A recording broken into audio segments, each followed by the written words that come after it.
It's so interesting to see, and I think we really did get a glimpse of the future, especially of e-commerce with what TikTok was doing. And a buddy of mine, he's actually here, just over there working, was doing a lot. It was kind of showing me what was happening on TikTok Live. We were able to see a little bit of what the future will hold in terms of what e-commerce will look like.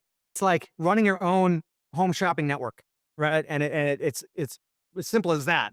So I think Amazon's probably poised to do uh, to really make a big splash in that area. Again, kind of curious why it's not more prevalent when you're doing Amazon shopping. Why this stuff isn't being pushed as hard, and maybe they're still trying to figure it out. I'd be guessing there a little bit. But it's both a combination of live streaming, sales stuff as well as pre-recorded. And of course, you could take snippets of your live stream and turn them into chunks that are talking about different products. Like there's so many different ways you could do it, and they also allow you to play back. I can't remember the exact restrictions, but if you're an Amazon live streamer, you can play back video clips in your live stream as long as it follows certain rules. I can't remember what it is. It probably can't just be an entirely pre-recorded video, but you can have different snippets. It maybe is just B-roll, video elements while you are still talking. I can't remember exactly how they have those restrictions, but there's a lot of flexibility, and it's quite complicated for a lot of people to know how to run that stuff.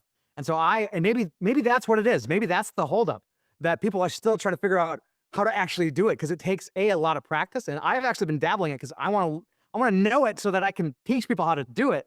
And even for me, it's like, man, obviously the pressure of being live is there, but also just like making sure you're not messing up and putting the wrong product link up there. And you have to like manage this stream on the app. Even if you're streaming through OBS or your A10 Mini, you still have to like do the product selections of what you're talking about in the app while you're streaming. It's just a lot to juggle, especially if you're doing it alone. So having help, I could see as one way of doing it. But yeah, man, I don't know. I think Amazon, eBay is dabbling in a Whatnot clone. Whatnot is also another very interesting thing to watch. There's not as many people on Whatnot as I thought there would be. The biggest auctions, the biggest streams that I'm seeing on Whatnot maybe have 200, 300 people at a time watching a stream.